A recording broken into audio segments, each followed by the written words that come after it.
تلك التقى تلك النهى تلك القلائد والحلا تلك الدجى ببهائه تلك الضحى تلك الضحى تلك التقى تلك النهى تلك القلائد والحلا تلك الدجى ببهائه. الحمد لله رب العالمين والعاقبة للمتقين ولا عدوان إلا على الظالمين. أشهد أن لا إله إلا الله وحده لا شريك له ذلك رب العالمين، وأشهد أن محمدا عبده ورسوله أرسله له بالهدى ودين الحق رحمة للعالمين، والصلاة والسلام على أشرف الأنبياء والمرسلين وعلى آله وصحبه والتابعين لهم بإحسان إلى يوم الدين. يا أيها الذين آمنوا اتقوا الله حق تقاته ولا تموتن إلا وأنتم مسلمون. اللهم إنا نسألك علما نافعا ورزقا طيبا وعملا متقبلا. اللهم إنا نسألك الهدى والتقى والعفاف والغنى. ثم أما بعد. Hadirin dan hadirat jamaah pengajian duha di Masjid Al-Istiqomah Klender yang dipanitiani oleh Yayasan NHK. Saya nggak tahu NHK itu apa ya. Jadi Nida'u Hayah Al-Karimah. Ada satu buku yang sangat menarik sekali yang dikarang oleh Syekh Nasir As-Sa'di yang merupakan guru daripada Syekh Al-Utsaimin rahimahullah di Unaizah, bagian Saudi Arabia Utara, agak ke timur. Beliau mempunyai buku kecil, ya, buku saku namanya At-Tariqah lil Hayah As-Sa'idah, cara untuk hidup yang bahagia. Ini ada Nida'u Al-Hayah Al-Karimah, berarti terusannya cara atau panggilan menuju keluarga yang mulia. Dan saya menyusun sebuah buku berjudul 12 jurus untuk hidup sukses dan bahagia. Jadi semuanya bersambung, ya. Satu menjadi satu, insya Allah. Jadi rahimahullah. Tapi pada hari ini kita tidak bicara tentang keluarga sakinah atau keluarga yang karimah, walaupun nama yayasannya keluarga karimah. Kita akan bicara tentang puasa Ramadan. Kenapa? Karena sudah dibacakan ayatnya di awal tadi, surat Al-Baqarah 183 hingga 187.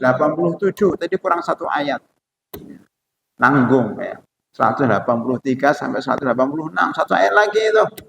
Ukhilla lakum lailatas siyamir rafasu ila nisaikum. Paling penting itu untuk keluarga itu, ya, keluarga Al-Hayah As-Sa'idah dan Al-Hayah Al-Karimah justru yang paling penting 187.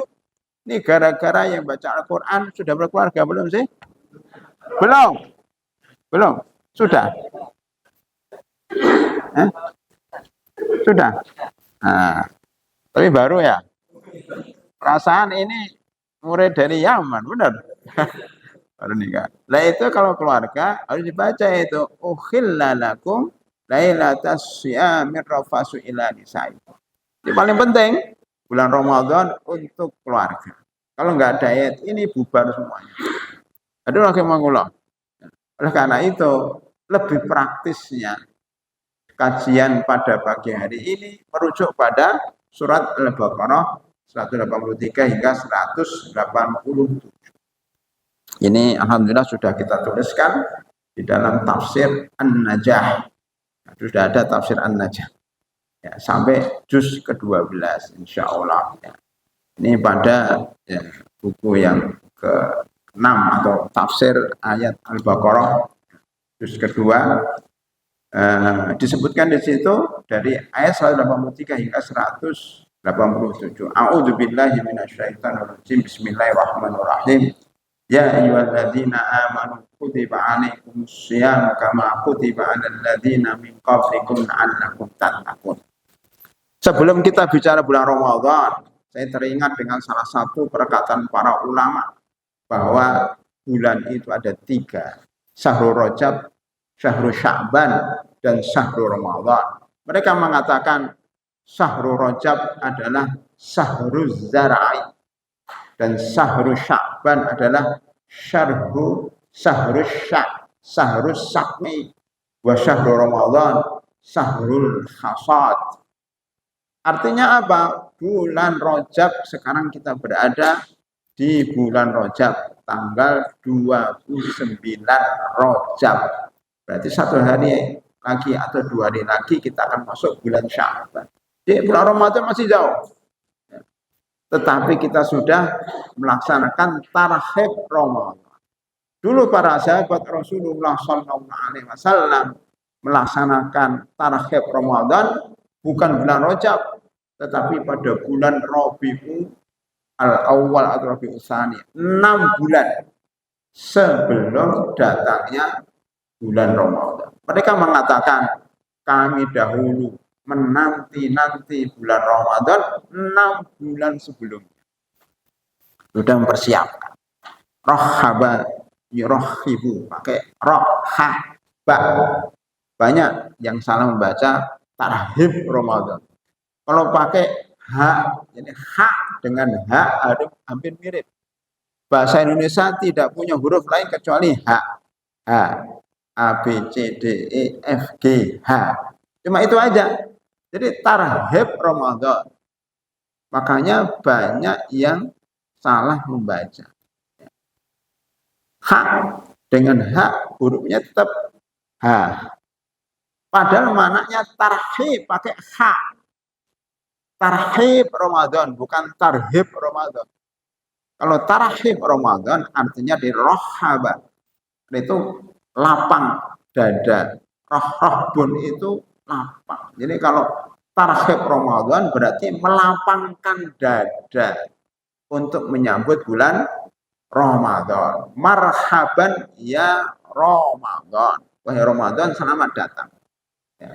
Ahlan wa sahlan. Ahlan, mudah-mudahan Anda datang kepada kami sebagai keluarga, wa sahlan, mudah-mudahan mudah urusan kalian ya ketika datang ke tempat kami. Ahlan wa sahlan, rohaba yurohibu tarhiban.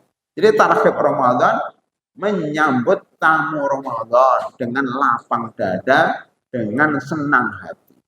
Adapun tarhib sama-sama hurufnya H. H ya, A B C D F G H. H. Tarhib pakai H artinya menakut-nakutin. Jadi kita buat orang takut dari bulan Ramadan. Ada kabur semua. Tarhib. Makanya di dalam banyak Al-Quran disebutkan wa yad'unana raghaban wa rahaban. Ada 3 istilah. Tarhib, tarhib, dan targhib. Kalau tarhib melapangkan dada, kalau targhib pakai ghain ya, itu berarti menganjurkan. Jadi mendingan kita mengatakan targhib Ramadan daripada tarhib Ramadan. Targhib masih mirip dengan tarhib. Targhib itu membuat orang senang kepada bulan Ramadan. Raghaba. Ya, raghaba itu mengharap. Wa yad'unana raghaba wa rahaba. Mereka umat Islam menyembah kami dengan 2. Seraya mengharap raghaba, mengharap rahmat. Kalau dalam bahasa lainnya roja, yarju, ya. Yarju rahmat Rabbi sebagaimana dalam surat Az-Zumar ayat 9 ya. Amman huwa qanitun ana al-laili sajidan wa qa'iman yahdharul akhirah wa yarju rahmat Rabbi. Qul hal yastawil ladzina ya'lamuna wal ladzina la ya'lamun. Apakah orang yang bangun malam yang berdoa kepada Allah Subhanahu wa taala yarju mengharap itu raghaba wa raghaba yarju rahmat Rabbi, yarju rahmat Rabbi, yahdharul akhirah berarti rahaba takut kepada siksa akhirat, wa raghaba itu yarju. Jadi raghaba itu mengharap, rahaba itu takut. Ini juga ada di dalam doa sebelum tidur. Kira-kira Bapak Ibu sekalian, para jamaah, kalau sebelum tidur doanya apa? Pak Ismail, kalau sebelum berdoa doa apa? Doa. Ini keluarga Nida'u Al-Hayah Al-Karimah. Itu minimal diajarin doa tidur yang panjang. Bukan versi anak TK, anak SD, anak SMP yang sudah kita hafal berpuluh-puluh tahun. Allahumma bismika Allahumma amutu wa ahya. Ya Allah, dengan namamu saya akan mati dan akan bangun. Mati dulu baru hidup. Tapi ini versinya panjang. Ini sudah kita sampaikan dalam buku Mengetuk Pintu Langit. Jadi ada 3 buku, Mengetuk Pintu Langit, Membuka Pintu Langit, dan Menembus Pintu Langit. Ini nampaknya ada dalam buku Membuka Pintu Langit. Doa yang paling terakhir. Doa sebelum tidur. Ya. Apa doanya? Doanya adalah sebagaimana sabda Rasulullah SAW, jika salah satu kalian hendak tidur, maka berwudulah seperti wudu ketika mau sholat. Kemudian tidurlah dengan menghadap kiblat di atas pinggang sebelah kanan, ala syakil aiman. Kemudian berdoalah ya, dengan doa Allahumma inni aslamtu nafsi ilaika. Ya Allah, saya pasrahkan diriku kepadamu. Allahumma inni aslamtu nafsi ilaika wa fawattu amri ilaika. Ya, saya serahkan segala urusanku kepadamu. Wa wajjahtu wajhi ilaika. Ini boleh dihafal nih untuk apalagi yang mengaku dirinya anggota Nida'u Al-Hayah Al-Karimah. Bagaimana Karimah kalau mau tidur aja nggak berdoa? Allahumma inni aslamtu nafsi ilaika wa fawattu amri ilaika wa wajjahtu wajhi ilaika. Saya hadapkan wajahku kepadamu. Ini terakhir, wa alja'tu dhahri ilaika. Saya sandarkan punggungku kepadamu. Saya sandarkan punggungku kepadamu. Rahbatan wa rahbatan ilaika. Rahbatan wa rahbatan ilaika. Jadi ketika tidur itu, ketika kita sandarkan punggung kita kepada Allah itu dengan 2. Apa tadi? Rahbatan wa rahbatan ilaika. Seraya mengharap rahmatmu dan takut terhadap siksa. Itulah 2 sayap seorang muslim, 2 sayap ya, yayasan Nida Hayah Karimah. Takut kepada Allah dan mengharap rahmatnya. Raghaban wa rahab. La malja'a wa la manja minka illa ilaika. Tidak ada tempat untuk lari ya kepada kecuali kepadamu. La malja'a wa la manja minka ilaika. Tidak ada tempat bersembunyi dan tidak ada tempat untuk berlindung darimu kecuali kepada fafirru ilallah. Di akhir surah Az-Zariyat ya, fafirru ilallah, larilah kepada Allah. Bulan Ramadan ini adalah bulan untuk lari kepada Allah, lari. Bahkan dalam hadis sahih disebutkan, barang siapa dari hambaku yang man taqarraba ilayya ya, man taqarraba, barang siapa yang mendekati diriku dzira'an ya, maka taqarrabtu ilaihi ba'an. Kalau orang itu mendekatkan diriku sedepa atau sejengkal, maka saya akan mendekatkan diri kepadanya dengan sehasta. Jadi lebih panjang. Kalau kita mendekat kepada Allah segini, maka Allah mendekatkan segini. Lebih. Waman taqarraba ilayya.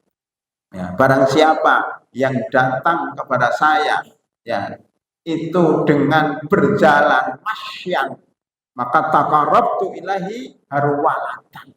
Maka saya akan dekat kepadanya dengan berlari. Itu sifat Allah Subhanahu wa ta'ala. Kalau kita mendekatnya dikit, Allah mendekatnya lebih banyak. Kalau kita mendekatnya dengan berjalan, maka Allah mendekatkan diri kepada kita dengan berlari. Jadi pahala yang diberikan Allah kepada kita berlipat dari apa yang kita berikan kepada Allah. Itulah makna raghaban wa rahaban. Ini berangkat dari kata-kata tarhib. Jadi ada 3. Tarhib, tarhib, dan targhib. Ini jangan salah membaca. Kalau salah membaca beda. Jadi para hadirin, kesimpulannya kita sedang apa para hadirin? Tarhib atau targhib? Tarhib. Hak, yaitu membuka dada kita selebar-lebarnya menerima kedatangan bulan Ramadan. Lah, caranya adalah salah satu caranya kita merenungi, mentadaburi walaupun setiap setahun sekali. Surat Al-Baqarah 183 hingga 187.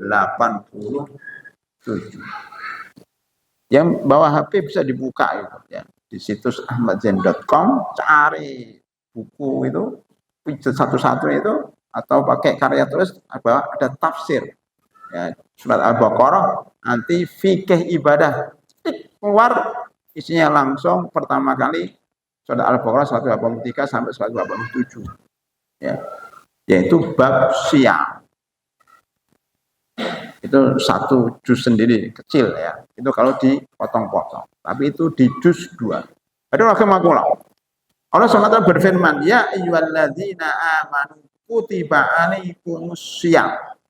Wahai orang-orang beriman, diwajibkan bagi kalian berpuasa. Kutiba ya. Ya ayyuhalladzina amanu kutiba alaikumus syiyam, diwajibkan bagi kalian. Kutiba ala itu artinya wajib. Ditulis kepadamu. Kutiba ala artinya wajib. Asyam. Asyam secara bahasa adalah menahan diri. Sebagaimana dalam surat Maryam ayat 27. Inni nadartu lirrahmani shauman falan ukallimal yauma insiya. Jadi Maryam itu ceritanya panjang dalam surat Maryam ketika beliau hamil tanpa suami, beliau menyendiri, malu dari masyarakat, maka beliau menyendiri, kemudian lahirlah anak yang namanya Nabi Isa alaihissalam, dan beliau mau pulang ke kampungnya, tapi kok membawa bayi. Dari mana? Kamu belum nikah, kok sudah punya bayi? Maka dia, inni nadartu, saya bernadar, lirrahmani sauma, ya, bernadar karena Allah untuk berpuasa. Ternyata puasanya bukan puasa nggak makan dan nggak minum. Puasanya adalah puasa tidak bicara. Inni nadartu lirrahmani sauman, maksudnya saum untuk tidak ngomong. Jadi saum itu menahan diri, bisa tidak ngomong, bisa tidak mau ke masjid, bisa tidak mau bergaul, tidak mau keluar rumah, termasuk menahan diri untuk tidak makan dan tidak minum. Orang mengatakan mogok makan, mogok bicara. Nah, ini ada hikmahnya pada hadirin rahimakumullah ya. Makanya nanti Ibnu Qayyim rahimahullah ya itu menyebutkan puasa itu mengandung 5 ya, 5 menahan diri dari 5. Itu di situ nggak ada ini tambahan 5 hal. 5 hal itu apa? Menahan diri dari banyak bicara. Sekarang kalau mau ngobrol lah sepanjang-panjangnya, selama-lamanya, sepuas-puasnya selama bulan Sya'ban ini. Oke. Kalau udah masuk Ramadan, ngomongnya diirit. Ini makna puasa secara bahasa, tetapi ada kaitannya dengan secara istilah.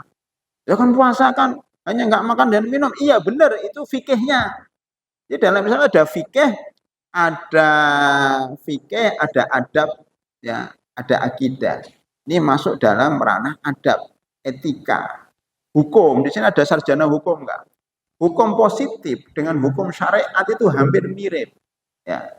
Jadi ada hukum yang tertulis, ada hukum yang tidak tertulis. Kalau fikih itu, kemarin saya dihubungi panitia, nggak tahu panitianya banyak banget. Ya, saya bingung hubungi ini nggak, jadi banyak sekali panitia. Saya dihubungi panitia, nggak jelas panitia yang keberapa gitu. Ustadz, berikan judul. Kalau nggak salah waktu itu saya memberikan judul, temanya begini, ya, Ramadan, ya, hijrah dari membaca ke tadabbur. Dibalas lagi, Ustadz, jamaahnya Enggak menginginkan itu karena sudah pintar baca Al-Quran semuanya. Saya tambahin gitu. Tambah dari saya. Tadabur udah itu biasa tadabur. Memang biasa tadabur ya. Minta masalah hukum. Ya, maka diganti dengan Ramadan ya. Memahami masalah hukum-hukum Ramadan yang tidak dipahami banyak orang atau apa seperti itu judulnya ya. Masalah hukum fikih. Kata fikih itu salah satu daripada syariat. Jadi ada fikih hukum tertulis, ada hukum tidak tertulis.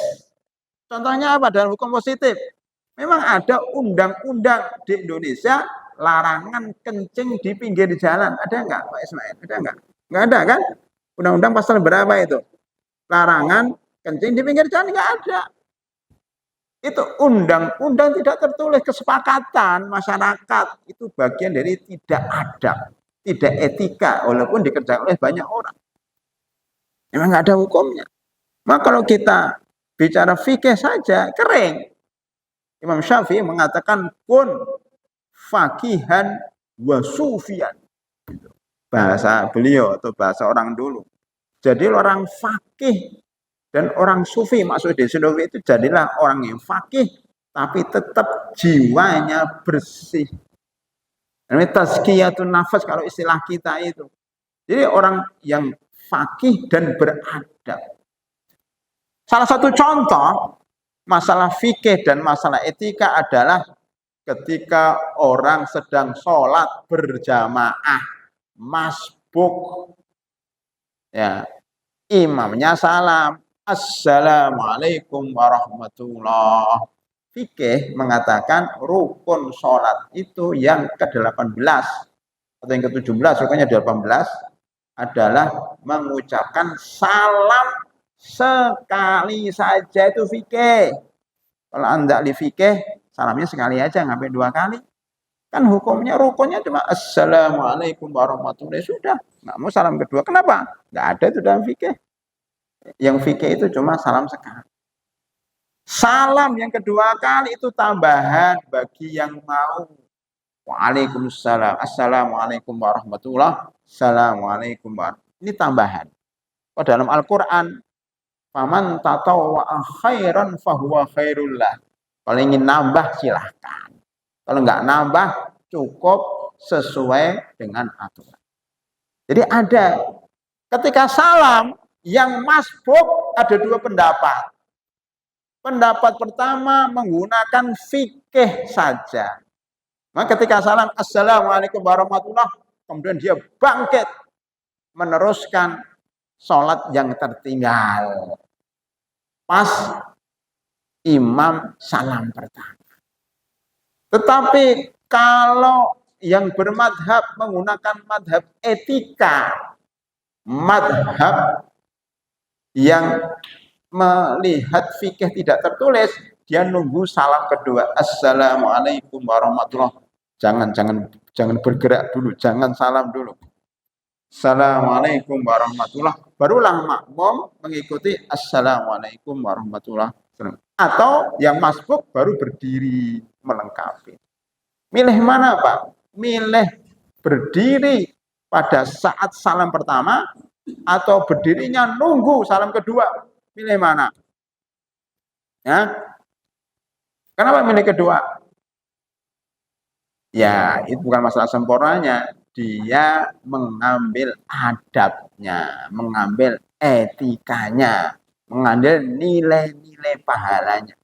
Kalau hanya fikih tanpa adab, tanpa tazkiyatun nafas, ya, maka dia salam langsung bangkit. Ya. Atau salam, dia ikut salam. Enggak berdosa, tidak berdosa. Karena itulah fikih. Nyari pahala dan tidak berdosa. Maka ada 5 hukum. Wajib, sunnah, mubah, haram, makruh. Itu mubah, tidak makruh. Makanya fikih itu harus dibungkus dengan etika, dengan jiwa, dengan rasa takut kepada Allah. Bahasa Imam Syafi'i menjadi sufi. Kalau salah, atau sebaliknya, ada orang memang nggak paham fikih, tapi sukanya tazkiyatun nafas, sukanya ceramah, sukanya Masya Allah, sesuatu yang buat hatinya bergetar, hatinya terenyuh. Kan banyak orang seperti itu, nyari ketenangan jiwa. Tapi nggak tahu fikih, ini bahaya juga. Banyak itu di Jakarta, beberapa teman kita yang punya komunitas di Jakarta, itu pengajian-pengajian untuk orang-orang kaya. Ya, yang dicari bukan fikih, jadi ketenangan jiwa. Kalau hanya ketenangan jiwa saja, berbahaya. Dia akan hulu. Maka muncullah sufi-sufi yang sesat itu. Kenapa? Dia menganggap fikih itu suatu masalah. Dia sudah sampai taraf makrifah, nggak perlu fikih lagi. Itu berbahaya. Dia meninggalkan sholat. Ya sholat itu yang penting ingat sama Allah Subhanahu Wa Taala. Maka yang paling lengkap adalah penggabungan antara fikih dan tazkiyatun nafas. Itulah yang dimaksud Imam Syafi'i, kun faqihan wa sufiyan. Jadilah orang fakih yang terus takut kepada Allah Subhanahu wa Ta'ala. Hadirin rahimakumullah. Jadi kita baru sampai kepada hakikat siam, menahan diri. Yang makanya menunjukkan 5. Pertama, menahan diri dari banyak bicara. Yang kedua, menahan diri dari banyak makan di malam hari. Ya, maksudnya sahurnya 2 piring. Atau ketika buka, ya sudahlah buka takjil di masjid, takjil di rumah. Makan sebelum taraweh. Sebelum isya, habis taraweh, makan lagi. Nah, itu namanya berlebihan. Itu enggak puasa. Itu cuma puasanya fikih. Puasanya orang awam. Maka puasa ada 3 tingkatan. Puasa orang awam, yang penting dia tidak makan, tidak minum, tidak berhubungan dengan suami istri, dari maghrib sampai isya itu titik. Itu aja. Puasanya orang awam. Yang kedua, puasanya khas. Saum Allah, puasanya orang khusus. Puasanya ulama. Ya. Apa itu?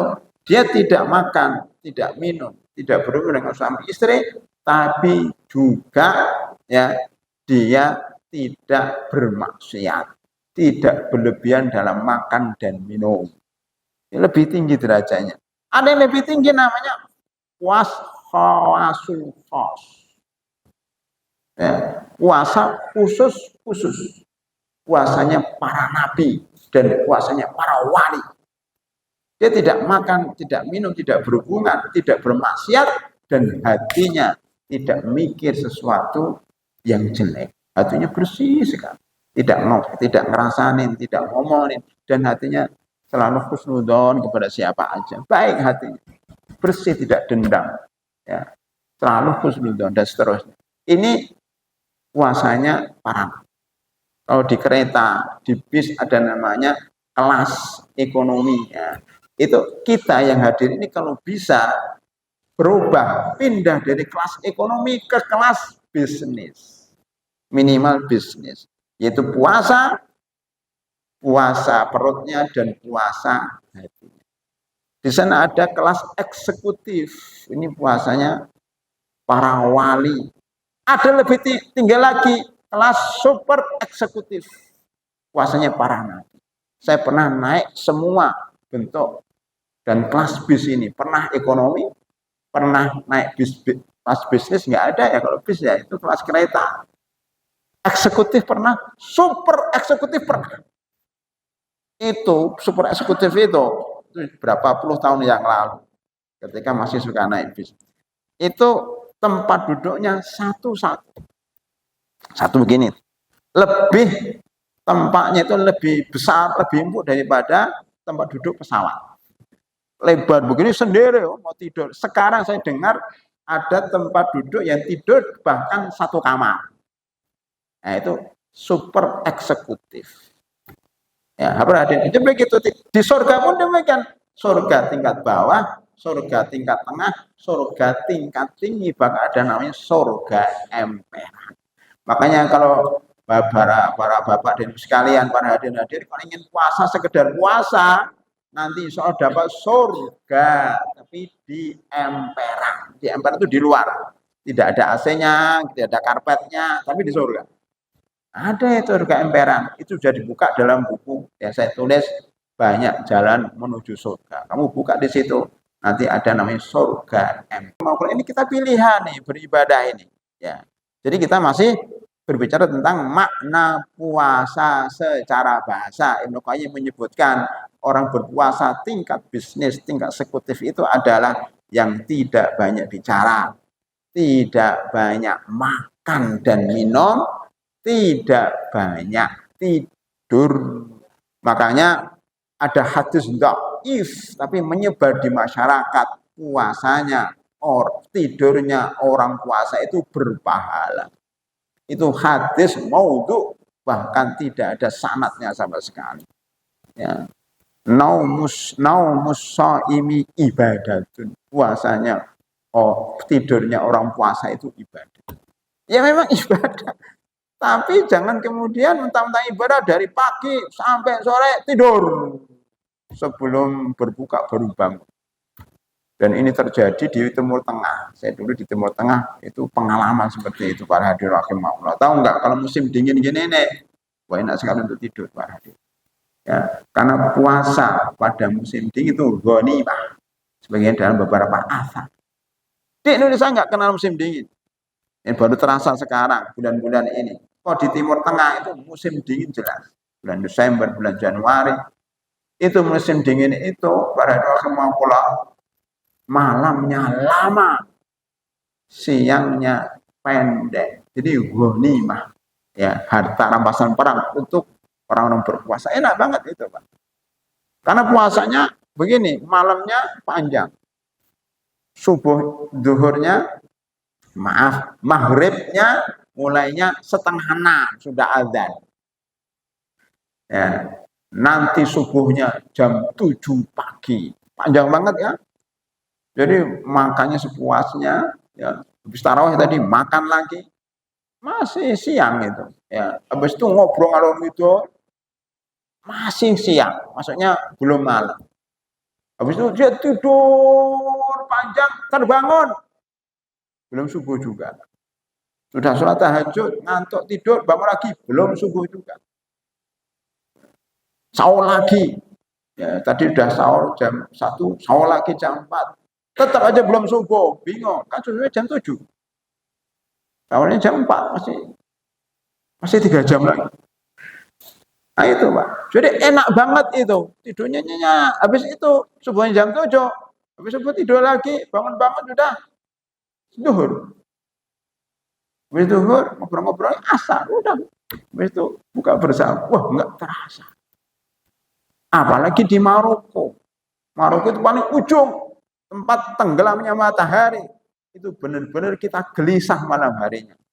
Maka saya kemudian berpikir, oh begini ya perasaan orang yang malam harinya itu, yang bermalam di malam hari itu gelisah. Kenapa? Karena enggak terbit-terbit matahari. Ternyata paginya terbit dari timur. Jadi makanya lama, mataharinya belok dulu, muter kemana, tiba-tiba terbit dari timur, kaget.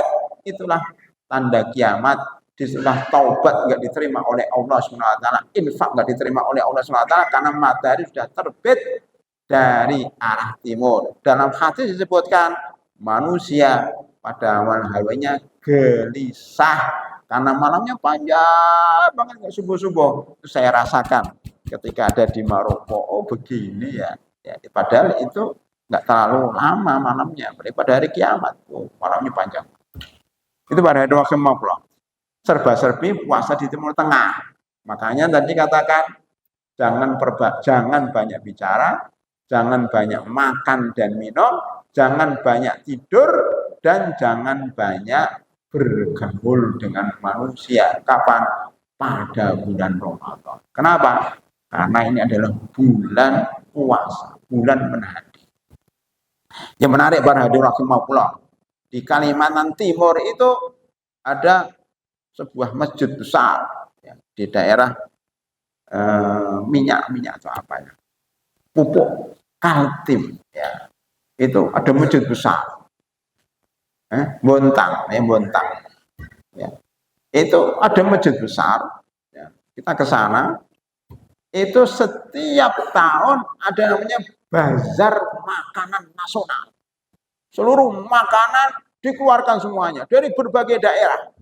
Namanya bazar. Kayak pameran buku ya, pameran makanan. Itu terjadi kapan? Pada bulan Ramadan. Bayangkan, pameran makanan pada bulan Ramadan apa enggak salah? Mestinya pameran makanan pada bulan Syawal atau bulan hari tasyrik, hari makan dan minum. Kalau bulan puasa, hari puasa. Kami pamerannya setiap tahun jatuhnya pas bulan Ramadan di akhir Ramadan. Masya Allah, itulah manusia ya. Sekarang di Mesir juga begitu, di Mesir makanan-makanan tidak pernah keluar selama setahun. Itu keluar aneh-aneh pada bulan Ramadan. Jadi kalau kepengen tahu berbagai macam makanan Mesir, datanglah pada bulan Ramadan. Karena bulan Ramadan bukan bulan puasa lagi, tapi bulan makanan. Itu yang terjadi sekarang. Termasuk kita kan. Kalau sahur, kalau buka, udah macam-macam makanan ada. Padahal selama setahun nggak ada itu. Ya. Pada bulan Ramadan keluar. Nah ini kan udah salah dari sisi makna puasa, menahan diri dari 5 hal. Ya. Menahan diri dari makan, menahan diri dari bicara, menahan diri dari minum, menahan diri dari tidur, dan menahan diri dari bergaul. Ibnu Qayyim mengatakan seperti itu. Itu secara bahasa. Ada secara fikih, puasa adalah menahan diri ya dari makan, minum, berhubungan suami istri dari fajar shadiq sampai maghrib. Kutiba alaikumus syamu kama kutiba alladzina min qablikum la'allakum tattaqun. Puasa ini seperti puasa orang Yahudi dan Nasrani. Artinya orang Yahudi dan Nasrani juga pernah diwajibkan kepada mereka berpuasa, hanya saja beda caranya. Di dalam hadis disebutkan al-faslu baina syamina wa syami ahli kitab aklatus sahur. Yang membedakan antara puasa kita dengan puasanya ahli kitab adalah makan sahur. Makanya para hadirin, kalau kita kepengen tidak seperti Yahudi dan Nasrani, tolong sahurnya diperhatikan. Kemudian udah fikih lagi, sahur kan sunnah Ustaz. Oke, sunnah. Tapi kalau Anda nggak sahur, mirip puasanya orang Yahudi. Orang Yahudi itu nggak sahur. Tidak diperintahkan sahur.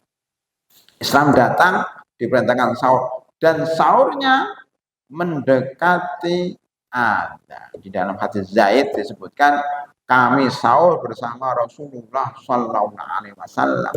Kemudian ditanya, kapan jarak sahur dengan sholat subuh? Beliau mengatakan membaca 50 ayat. Itu sunnahnya sahur. Jaraknya berapa? Baca 50 ayat. Ya, antara sahur dan sholat subuh. Berarti kan mepet banget. Makanya sahur jangan jam 3, jangan jam 2, itu nggak nyunah. Sunnahnya adalah mau adzan. 15 menit sebelum adzan, setengah jam sebelum adzan. Itu sunnah, asal tidak tergesa-gesa. Apalagi sholat subuhnya diprediksi di Indonesia dan di berbagai negara itu kecepatan. Maka bagi Bapak dan Ibu sekalian, jika nanti ya terlambat bangun, ya kemudian ya kok sudah imsak,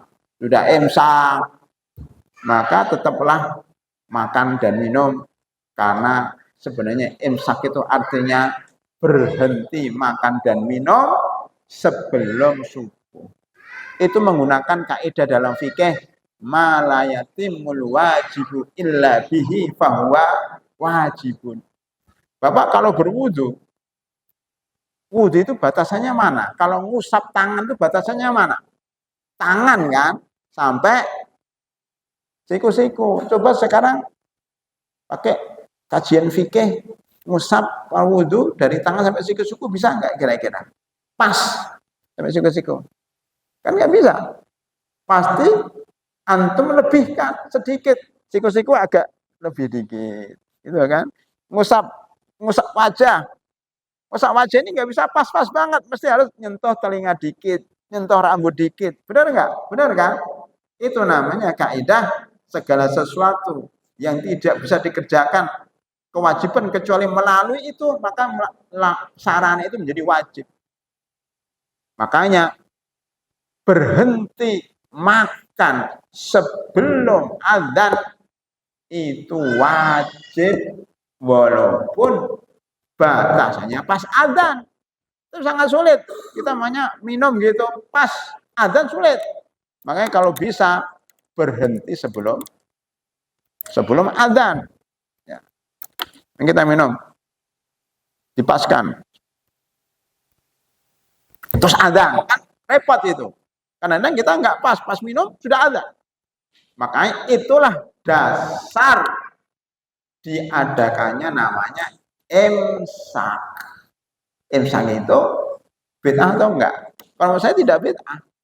Karena dasarnya adalah malayatimul wajibu illa bi fahuwa wajib. Istihadnya orang Indonesia 10 menit sebelum adzan. Seandainya imsaknya 5 menit sebelum adzan juga boleh. Imsaknya 2 menit sebelum adzan juga boleh. Itu sudah kebiasaan di Indonesia. Ya, imsak itu 10 menit sebelum adzan. Artinya sebenarnya masih boleh makan dan minum sampai 10 menit. Kalau pas adzan berhenti. Jadi teori itu sebenarnya para hadirin untuk orang-orang yang normal. Dalam keadaan normal, tidak tergesa-gesa, tidak terlambat. Jangan disengaja, Pak. Minumnya nanti nunggu adzan baru minum, jangan gitu. Kalau bisa sebelum adzan berhenti. Kecuali untuk orang yang darurat. Darurat itu apa? Terlambat bangun, terlambat sahur, nah, lupa sahur, nah itu boleh. Karena darurat, imsak kita masih makan. Bahkan azan pun masih boleh makan. Jika dikatakan bahwa azan kita kecepatan 8 menit menurut kajian Muhammadiyah. Ya. 20 menit menurut kajian sebagian teman-teman yang ada di Jawa Timur. Tapi kita tidak se ekstrim itu. Ya 8 menit pas lah. Maksudnya kelebihannya kecepatannya 8 menit. Artinya apa? Kita menghormati ya ketetapan waktu subuh yang ada sekarang, tetap azan, tapi sebenarnya itu belum masuk waktu subuh. Kemudian jangan kemudian kita sengaja karena tahu tuh kecepatan sengaja azan baru ngambil piring. Ada loh teman-teman yang kayak gitu. Azan ini cepet nih, baru ngambil piring, baru masak telur, goreng telur. Nah, azan sengaja baru ngambil piring, baru ceplok telur, baru buat teh. Ini kan sengaja, namanya bermain-main dengan agama, nggak boleh para hadirin. Dan itu saya saksikan sendiri beberapa teman yang tahu agama. Ya, begitu. Ustaz, subuh ini kan kecepatan. Tapi jangan sengaja. Bahkan bilang PSM lagi di depan saya waktu itu ada seorang mahasiswa. Itu belum adzan maghrib sudah minum. Loh, Anda udah minum, belum adzan masih 5 menit. Ustaz, adzan subuh, adzan maghribnya terlambat. Menurut dia. Astagfirullah. Itu namanya main-main dalam agama. Dia ingin menyebutkan, loh, ini loh, saya berani buka sebelum adzan. Karena saya meyakini adzan maghrib di Indonesia ini kemunduran. Anda dari mana? Penelitiannya dari mana? Itu namanya mengikuti hawa nafsu itu pada dia. Kenapa sih nggak nunggu saja 5 menit? Apa? Walaupun mungkin salah, nunggu aja 5 menit. Termasuk kita namanya di masjid nih, di mana? Masjid Istiqomah. Ini Masjid Istiqomah. Mungkin muadzinnya terlambat karena dia lagi di toilet gitu. Yang lain sudah azan, belum azan, tunggu dulu. Dia enggak terima. Pokoknya azan, yang lain makan aja lah. Di sini kan belum azan. Karena mungkin muadzinnya ke toilet, muadzinnya lagi minum, lagi makan. Nunggu dulu azan sini kalau mau selamat. Ya. Begitu para hadirin rahimakumullah. Walaupun sebenarnya masalah makan dan minum itu bukan masalah azan, tapi masalah terbenam matahari atau terbit matahari. Ini keterangan saya ini sebenarnya melompat para hadirin langsung ke ayat 187. wa kulu washrabu hatta yatabayyana lakumul khaytul abyadu minal khaytil aswati minal fajr. Makan dan minumlah sampai ada kejelasan antara benang hitam, benang putih dan benang hitam. Ada sahabat yang mendengar hadis letelak, dan kami minta ikhwan-ikhwan semuanya, para akhwat, janganlah memahami Quran dan hadis letelak, itu bahaya. Maka jangan belajar Islam melalui terjemahan Quran dan terjemahan hadis, itu sesat. Salah satunya ini, ya. Bahkan ada orang Arab hari ini Pak di Saudi Arabia, dia mengatakan begini, memang orang nyeleneh, boleh kita katakan gila. Dia mengatakan begini, orang-orang ini salah, orang seluruh dunia ini salah. Kok maghrib berbuka itu mana dalilnya? Enggak ada. Coba cari dalam hadis, dalam Quran enggak ada. Ketika adzan maghrib berbuka, adanya apa? Summa atimmus syiyama ilal lail. Surat Al-Baqarah 187. Maka sempurnakanlah puasa sampai malam hari. Kan belum malam. Maghrib itu masih kelihatan tuh. Apa namanya? Pohonnya masih kelihatan. Kemudian mobilnya masih kelihatan. Orangnya masih kelihatan. Masih agak siang lah ya, kalau nggak mendung ya. Kok sudah makan? Salah itu. Yang benar tunggu gelapnya katanya. Karena malam itu menurut orang ini gelap. Ini orang memang setengah gila. Itu dikecam oleh banyak netizen. Ini orang nyeleneh. Malam itu menurut kajian fikih adalah ketika matahari terbenam, yaitu waktu maghrib, bukan malam. Menurut otak Anda malam gelap itu dari mana? Ya, jadi jangan memahami Al-Quran melalui perasaan kita, melalui terjemahan. Makan dan minumlah sampai malam. Wa kulu washrab.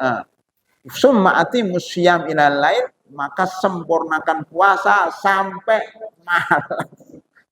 Malam menurut Anda, malam menurut fikih adalah ketika sudah maghrib walaupun masih kelihatan. Ini kan sebenarnya sore gini nih kan, kadang-kadang maghrib masih seperti ini cuacanya, udara masih kayak gini, masih kelihatan. Tapi sudah maghrib. Gitu pada hadirin. Oleh karena itu, ketika kita membaca ayat Quran harus melihat rujukan tafsir. Salah satunya ini. Salah seorang sahabat aja salah paham. Beliau mengatakan, ya, kulu washrabu hatta yatabayyana lakumul khaytul abyadu minal khaytil aswadi minal fajr. Dia mengatakan, ya Rasulullah, saya nunggu-nunggu itu. Jadi dia menggunakan tali hitam dan tali putih di bawah bantalnya. Dan dia makan, minum terus. Sampai lihat, belum kelihatan mana putih, mana hitam. Terus minum, sambil lihat. Belum jelas. Kan gelap. Gelap kan nggak jelas. Sampai kemudian oleh Rasulullah, ya kamu itu katanya.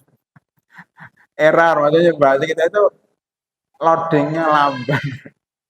Itu tuh kiasan, sahabat, maksudnya adzan subuh, maksudnya fajar sotik, bukan benang putih dan benang hitam kemudian digabung sampai jelas. Itu kan terjemahnya kayak gitu. Gitu para hadirin ya. Jangan memahami Islam melalui terjemahan. Akan sesat, akan salah paham kayak sahabat. Pada hadirin, itu sudah 187. Padahal kita baru membahas 183 yang lompat, nggak apa-apa. Hadirin rahimakumullah. Jadi, ya, puasa ada dua, puasa ahlul kitab dan puasa kita. Puasa ahlul kitab itu tanpa sahur. Satu lagi, puasa ahlul kitab itu bukanya diundur sampai Isya, sampai jam 8, sampai jam 10 persis ya. Kalau kita lihat madhab Syiah secara fikih, sekarang Syiah lagi rame nih, Iran lagi bergejolak seperti demo tahun 98-99 di Indonesia itu, yang gerakan siapa yang jelas, ya sudahlah, itu masalah politik dalam negeri. ya. Ada kita siap-siap menunggu bagaimana nanti Amerika sama Iran berperang, Saudi Arabia tidak mau, ya, negaranya dijadikan pangkalan militer Amerika karena nggak mau terlibat perang regional Timur Tengah, itu nanti kacau. Maksud saya bahwa salah satu ya pendapat Syiah itu kalau berbuka itu diundurkan. Dan sebuah pengajian video di Iran atau di kalangan Syiah itu ada namanya kajian Ba'dal Asr sampai Maghrib. Ustaznya ceramah begini, sudah azan, udah nggak usah, jangan buka dulu. Dengar ceramah dulu tuh sampai Isya, jam 8 baru boleh minum. Astagfirullahaladzim. Jadi mirip ya, ini madhab ini atau ajaran ini mirip dengan ajaran Yahudi dan Nasrani yang mengundur berbuka. Padahal dalam Islam disebutkan dalam hadis sahih, ma jalan nasu bi khairin ma ajjalul fitr.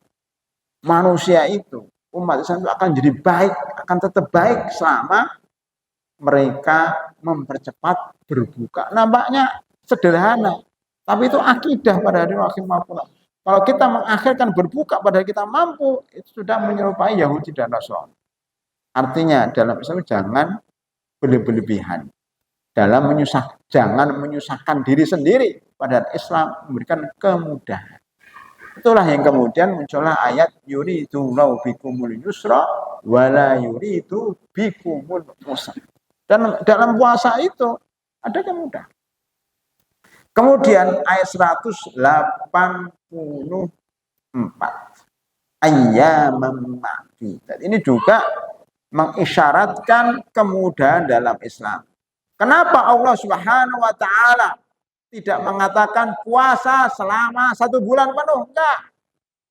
Beliau hanya mengatakan ayyaman ma'dudat. Puasa itu hanya beberapa hari yang bisa dihitung. Itu agar psikologi kita, kejiwaan kita merasa ringan mendapatkan kewajiban puasa karena hanya beberapa hari saja. Sebagaimana kalau kita mau bekerja, mau kemana Pak? Mau mencari sesuap nasi, ya gitu. Artinya memperingan, itu gaya bahasa. Ayyaman ma'dudat. Faman kana minkum maridan aw ala safarin fa iddatun min ayyamin ukhra. Barang siapa yang sakit atau safar hendaknya diganti pada hari lain. Ini ditanyakan ya di dalam WA itu, Ustaz.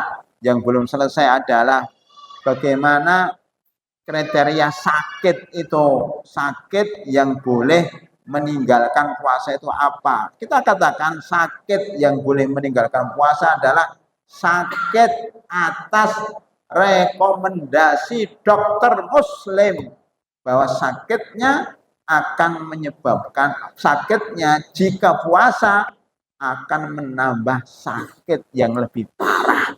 Dalam keadaan seperti ini tinggalkan puasa. Jangan kemudian kita mengatakan puasa kan bagus itu. Sumu tasihu. Itu rawahu siapa itu? Puasalah kamu akan sehat. Kalau dicari-cari di dalam hadis nggak ada itu sumu tasihu. Ternyata dicari-cari itu rawahu dokter. Dokter itu mengatakan puasalah supaya kalian sehat benar secara fakta. Tetapi secara fikih bukan. Jadi ini dibedakan ya. Itu tadi fikih. Fikih mengatakan faman kana minkum maridan aw ala safarin fa iddatun min ayyamin ukhra. Yang sakit boleh enggak puasa, fikih. Faktanya, maksudnya faktanya atau dokter mengatakan puasa itu sehat. Banyak teman-teman tuh yang memahami Islam itu letterlek kayak gitu. Puasa sehat, yuk puasa. Malah yang sakit ini suruh puasa, akhirnya mati. Akhirnya mati.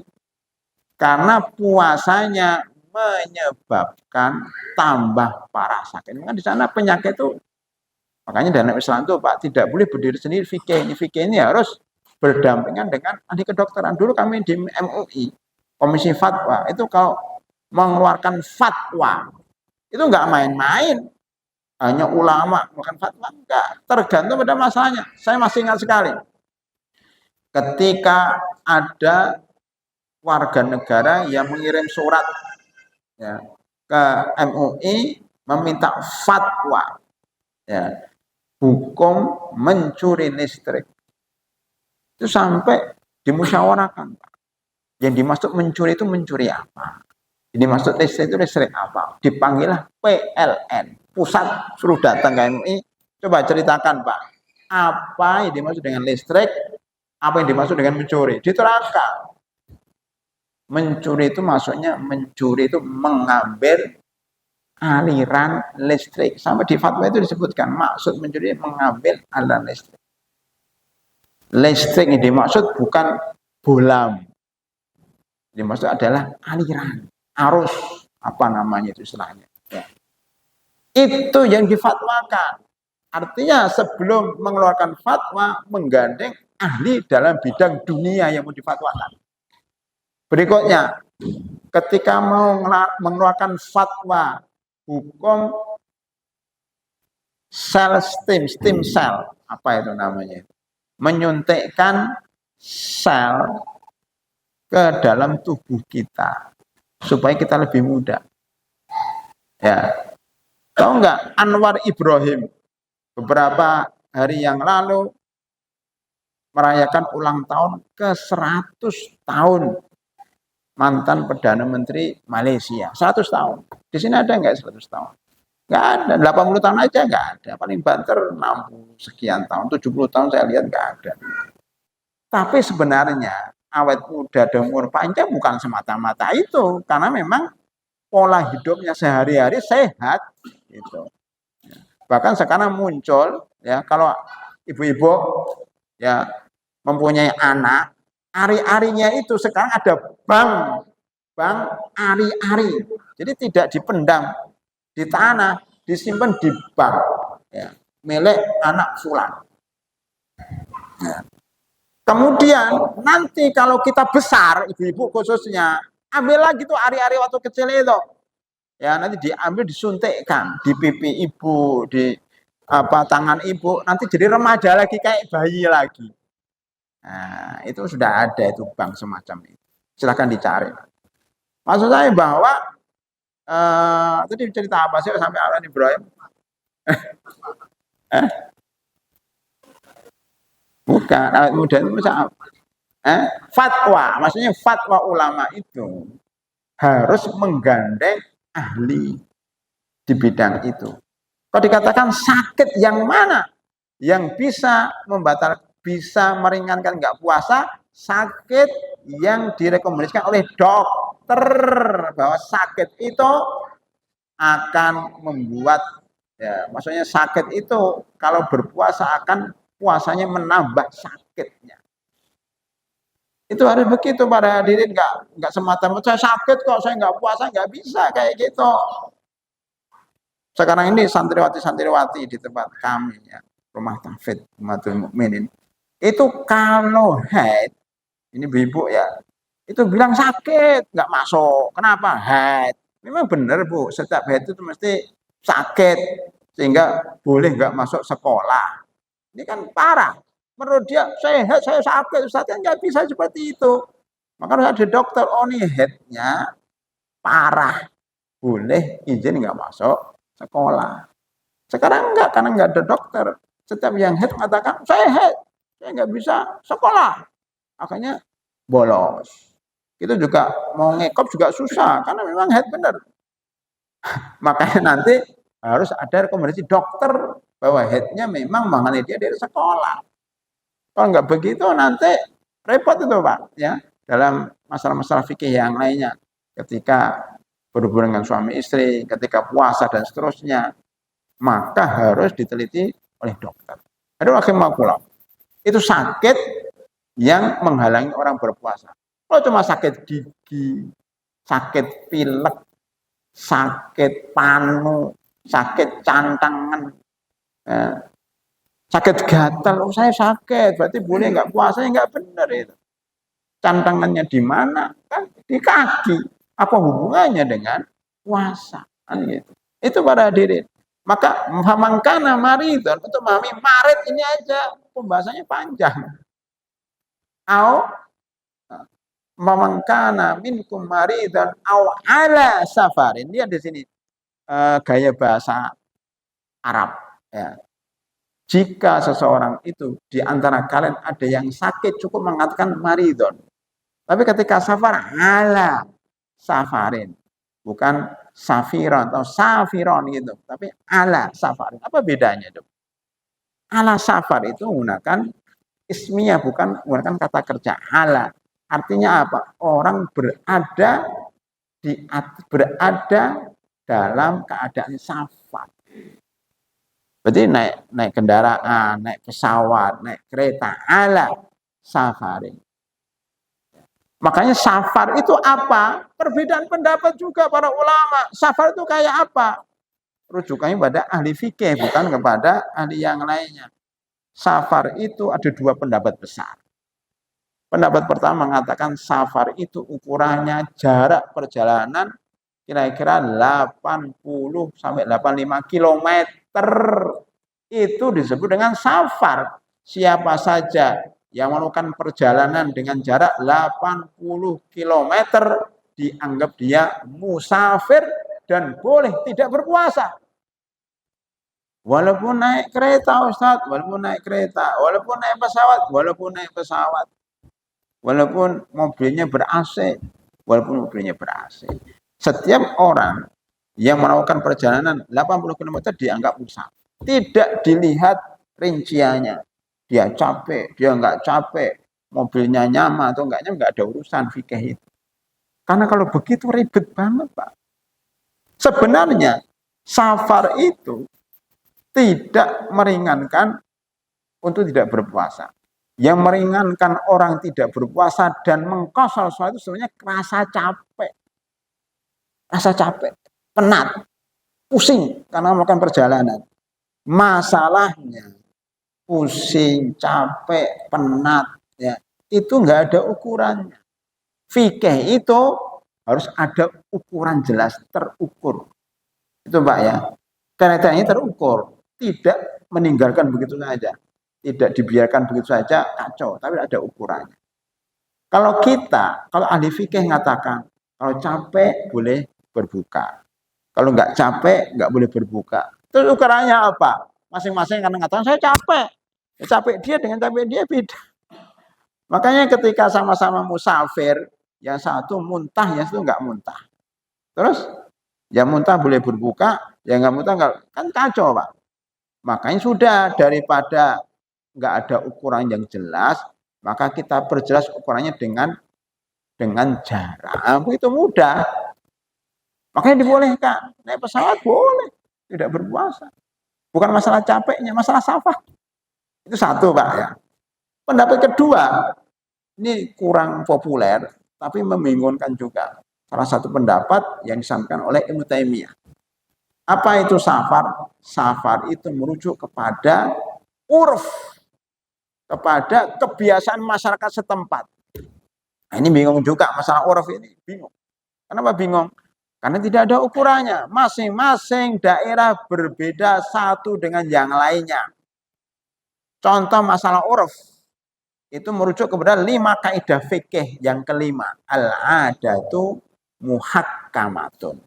Urf, adat kebiasaan. Ya. Adat istiadat kebiasaan itu menjadi rujukan fikih. Di mana ketika dalil tidak ada, Quran tidak ada, sunnah tidak ada, bahasa Arab juga nggak ada, maka dirujuk kepada urf, yaitu kebiasaan masyarakat setempat. Contohnya apa? Mahar. Yang mau nikah, ya, ketika mau memberikan mahar, ukurannya berapa? Islam tidak memberikan batasan berapa harus membayar mahar.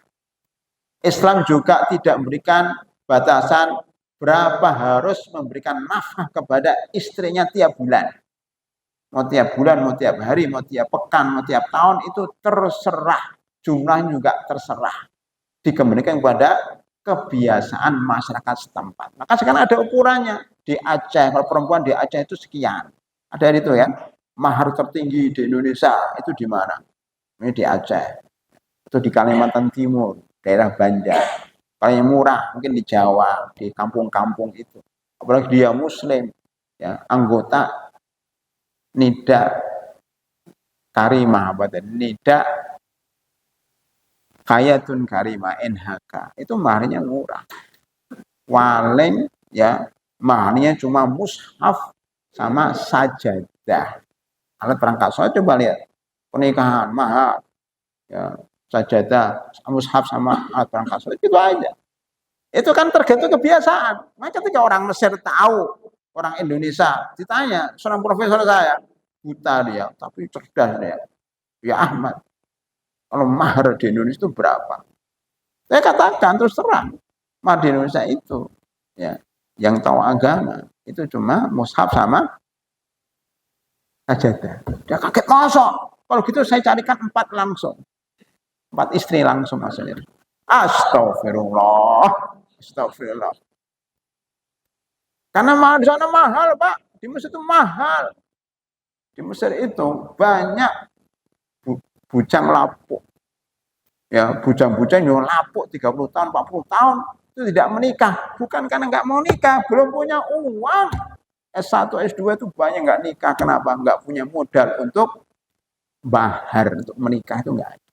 Minimal rumah, ya walaupun kecil, perangkatnya, ya, ada sofa, ada kompor, ada tempat tidur, itu miliaran di sana, mahal itu.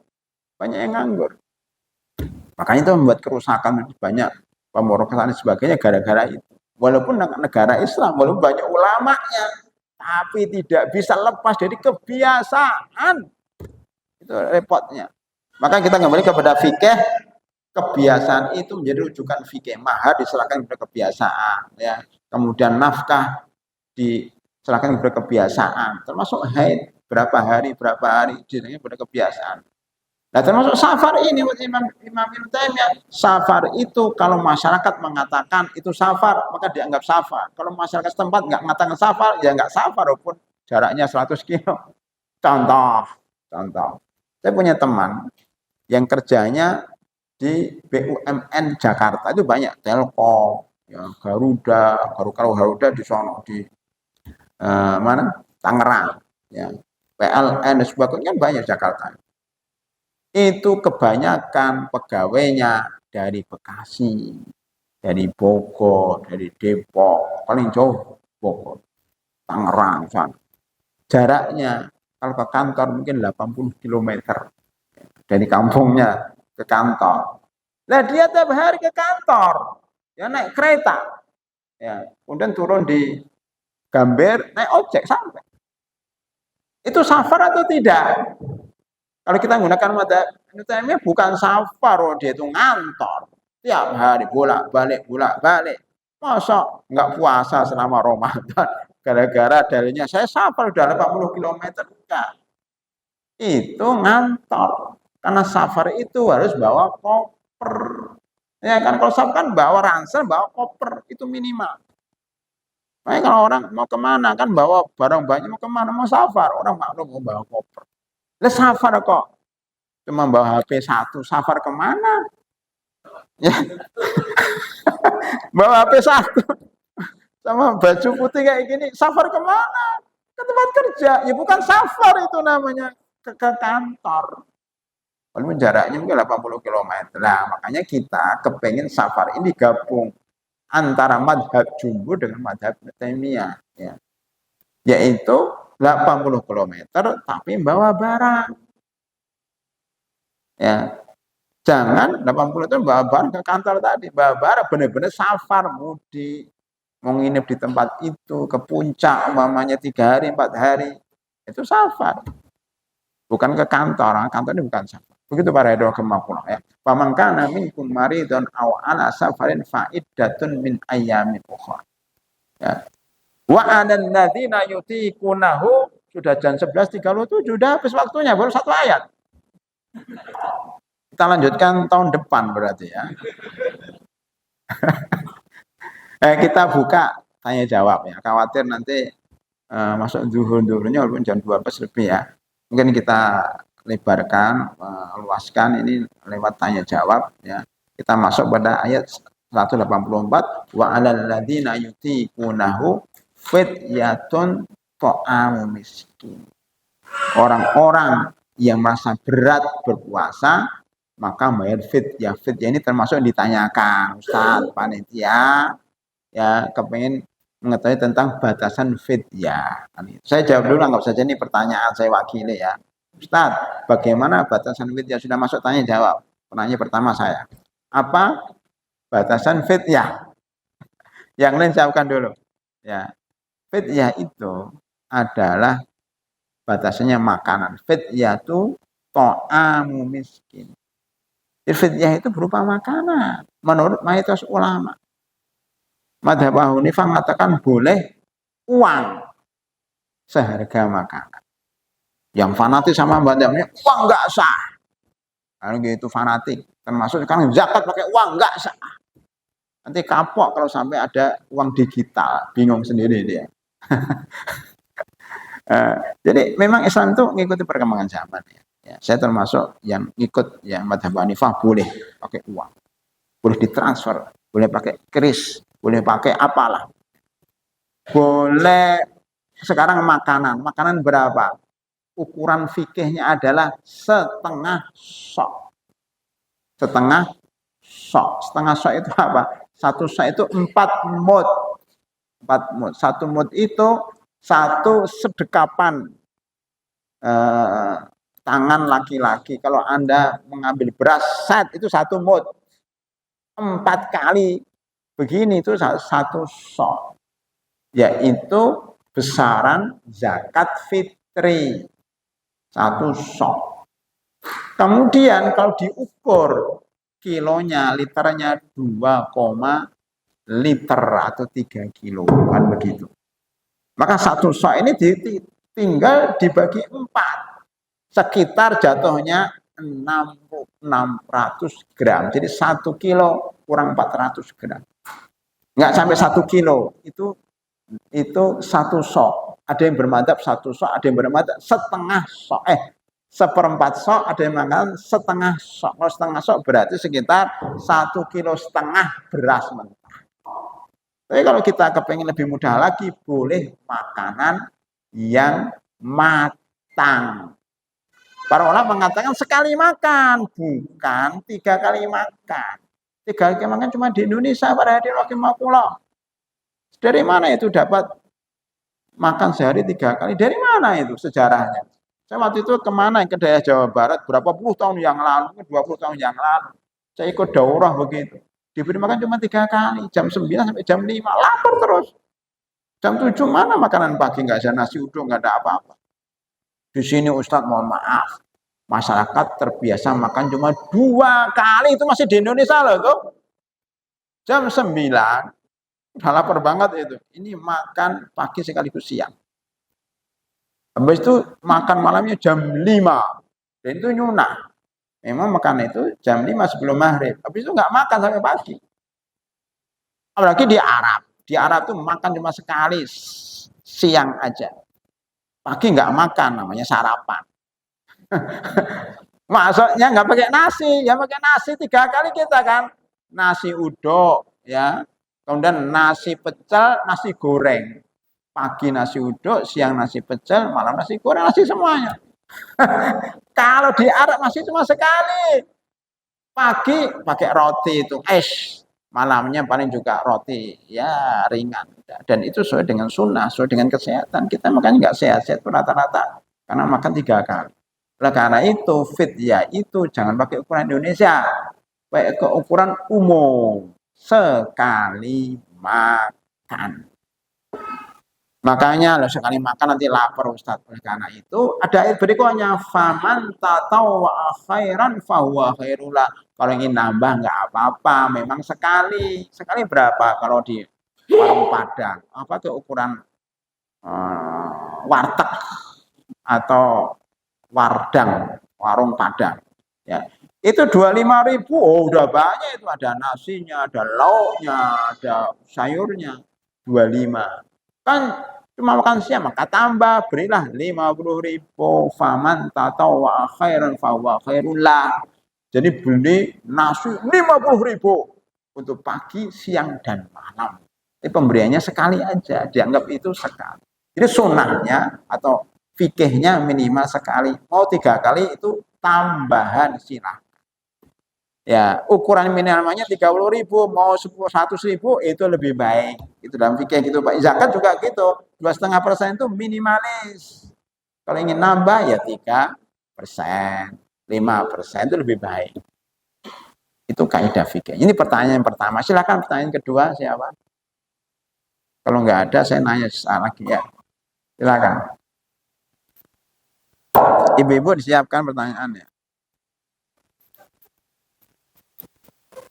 Apa? Cuma satu. Ya, ya silakan. Oh, saya pakai ini.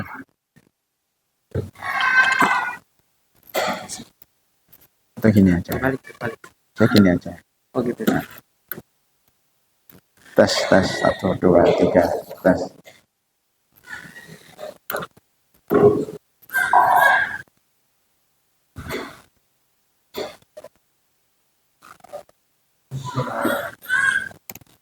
Ustaz, kalau menjelaskan penerimaan zakat fitri itu masih wajib zakat ya? Itu satu. Diulangi Pak, apa Pak? Bagi penerima zakat fitri itu masih wajib untuk berzakat. Oh, maksudnya yang menerima zakat fitri, apakah wajib membayar zakat? Enggak? Ya wajib. Selama gini Pak, saya jawab satu-satu aja ya.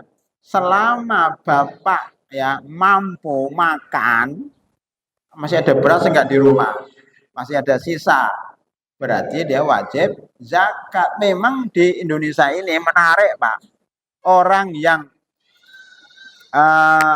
zakat nanti nerima karena saking susahnya nyari mustahik ya, maka masjid itu udah berikan aja sama siapa aja yang ada, apalagi fukoroknya pada mudik ya sudah yang ada di situ.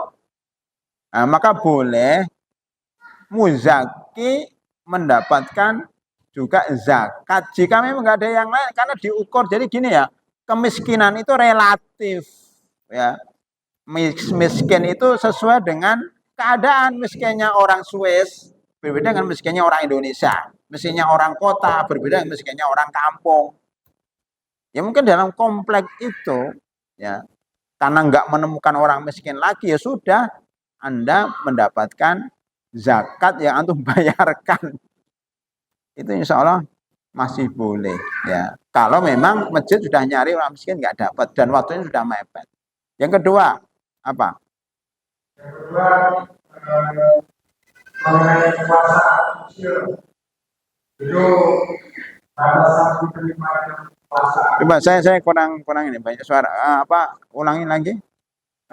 Puasa anak kecil. Puasa anak kecil. Ya, itu batas minimal diterima puasa. Anak kecil tidak wajib puasa. Yang wajib puasa yang balik-balik ada 4. 4 batasannya. 1, kalau laki-laki bermimpi basah, atau mimpi basah ya, mimpi orang dewasa.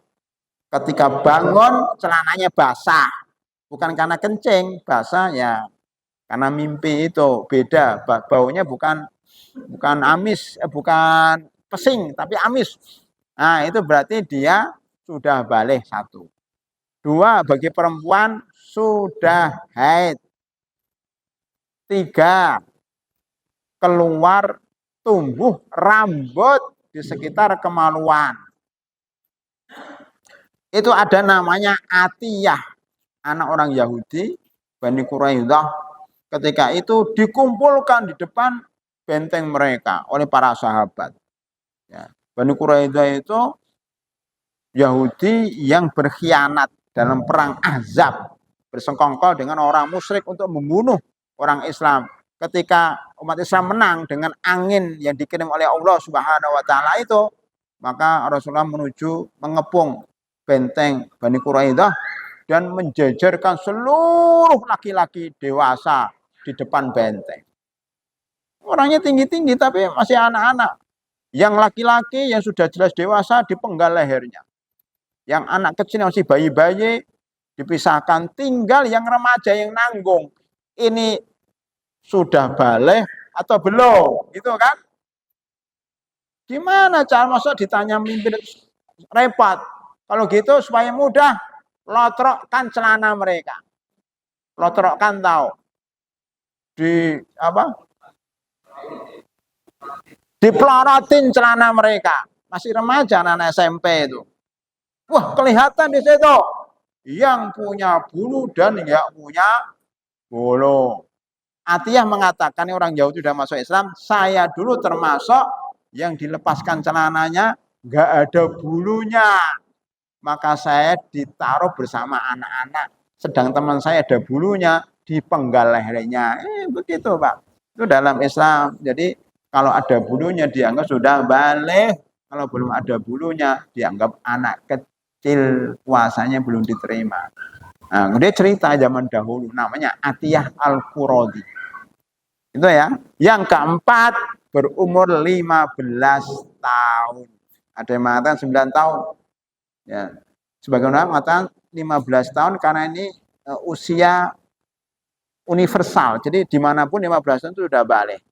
Ada yang mengatakan 9 tahun. 9 tahun itu karena merujuk kepada hadis Aisyah radhiyallahu anha. Saya dinikahi Rasulullah SAW umur 6 tahun. Dalam Sahih Muslim. Nikah dengan Nabi Muhammad SAW umur 6 tahun. Masih anak TK. Tetapi kemudian beliau berumah tangga. Atau rumah tangga. Rumah yang ada tangganya. Ya. Kalau rumah nggak ada tangganya, bukan rumah tangga, itu rumah kos-kosan. Ya, bujang-bujang itu tinggalnya di kos-kosan. Rumah tangga rumah yang ada tangganya. Tangga itu maksudnya istrinya.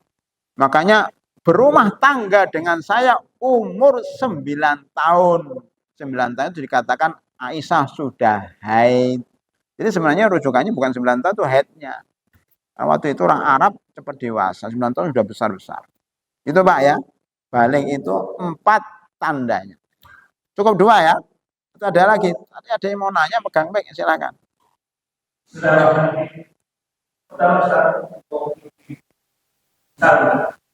Tahun ini hamil, dia tidak puasa.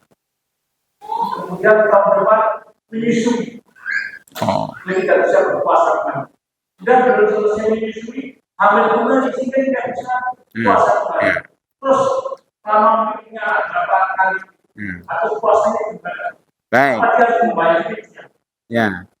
Inilah. Jadi dibayarkan apa? Karena ibadah dia belum mau ketika kami membayar fidyah sehingga tentang tahun depan. Satu dulu. Jadi inilah keberhasilan pembinaan Nida'u Hayah Al-Karimah. Udah kawin tiap tahun melahirkan. Memang diberi apa? Kajian apa sampai setiap tahun melahirkan. Ya sudah, kalau tiap tahun melahirkan ya nggak puasa. Dia dimaafkan, maksudnya nanti diganti ketika sudah nggak melahirkan. Ustaz melahirkan terus 10 anak. Jadi 10 tahun, 12 tahun, 15 tahun dia tidak puasa karena melahirkan, menyusui. Kadang-kadang nyusunya 2 anak. Anak yang pertama, anak kedua nyusu, kanan dan kiri. Ada itu teman kita kayak gitu. Anggota NKH. Nida NHK. Berhasil itu alhamdulillah. Aduh, rahimakumullah. Kalau seperti itu, maka dianjurkan membayar fidyah. Fidyah nggak punya uang, Ustaz udah nggak punya uang, tapi punya anak terus. Harus seimbang antara uang dan anak. Ya kalau punya anak lagi ya harus ada uangnya. Ini udah punya anak nggak punya uang. Jadi nggak bisa puasa, nggak bisa bayar fidyah lagi. Waduh, salah. Ini nggak berlaku ya. Hadis orang tua, kakek-kakek. Ya, pada zaman Nabi SAW sudah kakek-kakek 60 tahun sudah ompong, tapi justru pada bulan Ramadan melakukan hubungan dengan istrinya sudah nenek-nenek ompong juga. Itu justru melakukan hubungannya di siang bulan Ramadan sebelum zuhur jam 11.52. Datang kepada Rasulullah SAW, ya Rasulullah, saya sudah melanggar ini. Apa yang melanggar? Kami berhubungan di siang hari, maka kena 3 sanksi. Kamu harus memerdekakan budak. Kata orang tua, saya nggak punya uang, ya Rasulullah. Udah kalau gitu, kamu berpuasa 2 bulan berturut-turut akibat melanggar. Kata dia, boro-boro 2 bulan, baru 3 hari Ramadan, udah nggak kuat, sudah ngelanggar. Nah terus gimana? Sudah, kalau gitu kamu terakhir pilihannya memberikan ya makanan kepada 60 orang miskin. Enggak punya uang juga ya Rasulullah, terus gimana? Kayak kasus tadi itu. Ya. Kemudian tunggu dulu sebentar di sini. Kemudian Rasulullah pergi sebentar membawa 1 karung kurma untuk 60 orang miskin. Ini tolong bagikan kepada fakir miskin di kampung kamu, jumlahnya 60 orang. Kata dia, di kampung kami tidak ada yang lebih miskin daripada kami berdua. Ya sudah, makanlah. Coba, dia melanggar, malah dapat kurma. Ini jangan diterapkan kepada keluarga tadi. Setiap tahun lahir nyusul. Ya, besok nggak punya fidyahnya. Oh, diwakili. Perempuan yang belum sempat bayar utang,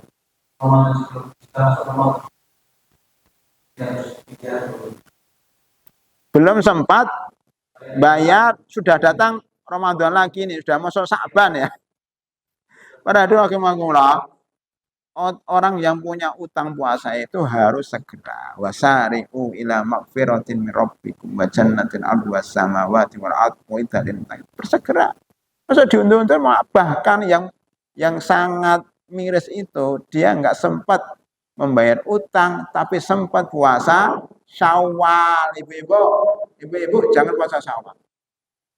Ada pendapat yang sangat keras, tidak sah, tidak boleh puasa Syawal kalau puasa Ramadannya belum selesai. Dialah hadis man soma Ramadana, barang siapa puasa Ramadan tanda kutip sudah lengkap. Summa atba'u min Syawal, diikuti dengan sitan min Syawal, 6 hari Syawal, mafaka'an nama somad dahar, maka seakan-akan dia puasa 1 tahun. Kan ada man soma Ramadana, maksudnya barang siapa puasa Ramadan penuh. Kalau masih utang, ya nggak sah mengatakan berpuasa pada bulan Syawal. Ibu-ibu, jangan puasa Syawal sampai bayar utang dulu. Ustaz sudah terlanjur, udah mau Ramadan lagi. Banyak mengatakan dia berdosa karena mengundur puasa sampai 1 tahun. Apakah ada kewajiban lain? Para ulama berbeda pendapat. Ada sebagian mengatakan dia bayar fidyah, denda. Ada yang mengatakan tidak bayar denda, dia istighfar karena berbuat dosa. Kalau saya milih tidak membayar denda karena nggak ada hadisnya. Cuma dia berdosa. Harus banyak istighfar kepada Allah Subhanahu wa Ta'ala. Itu sama dengan perbedaan pendapat laki-laki yang menggauli istrinya dalam keadaan haid. Itu dosa, Pak. Kan itu larangan. Cuman Ibnu Abbas mengatakan, ya, kalau menggauli pada hari pertama haid, darahnya masih banyak, dia kena denda membayar 1 dinar emas, 4,25 gram emas. 1 emas sekarang udah 2 juta, berarti harus 10 juta. Ya Allah, kasihan. Tapi kalau menggaulinya ketika haidnya sudah kering, tinggal flek, ya, tapi masih haid, maka dendanya mas 1/2 dinar, sekitar 4 juta. Mahal juga kan? Tetapi mayoritas ulama mengatakan tidak ada denda, tapi dia dosa. Saya memilih pendapat mayoritas ulama tidak ada denda, cuma dia berdosa. Itu jawabannya Ustaz. Ya, baik. Yang lain, ibu-ibu nggak ada pertanyaan? Satu lagi, silakan. Ya. Ya, masih nyambung pertanyaan sebelumnya mengenai soal yang menggantungkan dengan pemotong berikutnya. Misalnya kemarin tahun lalu belum terbayarkan soalnya saya masuk tahun ini. Tahun ini dia soal Ramadan yang lengkap. Mana kalau soal yang tahun lalu dia bayar Ramadan akan depan. Setelah Ramadan ini dia bayar Ramadan di mana hilang. Puasanya itu dibayar Ramadan tahun depan. Ya, kan dia Ramadan tahun lalu Belum. ada dua hari dia tidak berpuasa mungkin kena sakit. Sampai ke Ramadan dia belum bayar saum itu. Tapi setelah Ramadan yang tahun dia bayar saum yang tahun lalu. Oh begitu. Iya memang harus begitu. Nah kalau ya baik. Kalau dia belum bayar sudah masuk Ramadan itu gimana caranya? Ya harus bayar setelah selesai bulan Ramadan. Bayarnya puasa Ramadan tahun lalu ditambah puasa Ramadan tahun sekarang. Karena juga head juga kan. Ini kan masalah perempuan yang head itu double dia. Utang bulan Ramadan tahun ini 7 hari, utang bulan Ramadan tahun lalu 7 hari, berarti 7 tambah 7, 14 hari. Begitu cara membayar fidyah, tapi sudah berdosa, dia harus banyak istighfar. Dosa. Walau kayak gini Pak, dia bayar itu menggugurkan kewajiban puasa. Tapi dia berdosa karena mengakhirkan puasa. Kayak gini loh, sholat. Ada seseorang mengakhir-akhirkan sholat sehingga keluar dari waktunya. Kemudian dia mengqadha. Sah sholatnya, tapi dia berdosa karena sengaja mengakhirkan sholat. Walaupun sudah dibayar. Begitu ya. Dia tetap berdosa, tapi dosanya lebih ringan karena dia sudah bayar gitu loh. Dosanya istighfar. Jadi maksudnya kafaratnya istighfar, bukan puasa. Karena puasa sudah dilakukan, jadi kafaratnya istighfar. Gitu ya. Makanya nggak boleh kita ibu-ibu maksudnya jangan mengakhirkan. Jangan mengakhirkan kalau nggak darurat. Itu pesannya. Ya silakan. Ini laki-laki semua. Mungkin tadi udah dibisikin istrinya dari rumah. Nanti yang nanya kamu aja. Dan 12 lebih. Duh. Ada 5 menit. Boleh mengakhirkan azan, Pak. Kalau mengakhirkan puasa nggak boleh. Akhir azan boleh. Karena adanya kecepatan kan waktunya.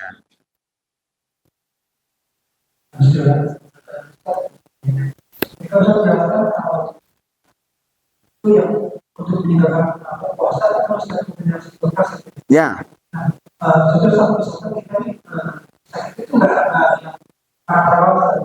Cuma memang kita dari obat yang ada di kita kebetulan kita sakit kan pas hormonan kita bukan psikologi kita haruskan apalagi karena kita nggak mau sampai mengobati seperti yang kali kita berapa satu kali minum obat itu dia nggak terlalu banyak dan proses itu kita sakit.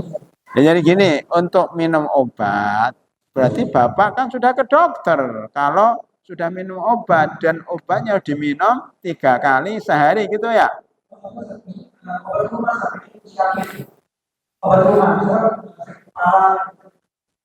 Oh, nggak usah pakai dokter. Oh, obat beli di warung. Nah, gini, makanya kalau pakai obat kimia sebaiknya sih rekomendasi dokter sebaiknya. Tapi kalau obat-obat warung-warung silakan. Cuma begini, kalau obat warung berarti kita bilang gini lah. Kita akan minum obatnya ketika sebelum sahur atau ketika berbuka. Memang tidak mesti semua penyakit setelah berbuka. Tidak mesti semua penyakit harus konsultasi ke dokter. Tetapi supaya ya jujur ya, makanya kalau mau jujur nggak apa-apa. Memang saya nggak kuat, maka saya berbuka tidak puasa. Itu boleh, tapi harus jujur pada dirinya sendiri. Kalau dia karena malas, ada rasa hawa nafsu, itu yang buat dosa, Pak. Karena itu untuk meyakinkan bahwa kita nggak berdosa, ini kan tanggung jawab dokter katanya. Atau minimal telepon aja, WA sama temennya, gimana ini. Maka intinya begini. Boleh tidak pakai rekomendasi dokter asal kita merasakan dengan yakin bahwa kalau saya puasa akan bertambah sakit. Insya Allah sudah boleh. Mudah-mudahan bermanfaat. Ya, mohon maaf kalau waktunya sangat kurang, tapi sudah luar biasa. Pertanyaan-pertanyaan tadi menunjukkan bagaimana kita kepingin puasa kita adalah puasa yang diterima oleh Allah Subhanahu wa taala. Demikian para doa kemakulah, kita tutup dengan doa kafaratul majlis. Subhanakallahumma bihamdika asyhadu an la ilaha illa anta astaghfiruka wa atubu ilaik. Assalamualaikum warahmatullahi wabarakatuh. تلك الدجى ببهائه تلك الضحى تلك الضحى تلك التقى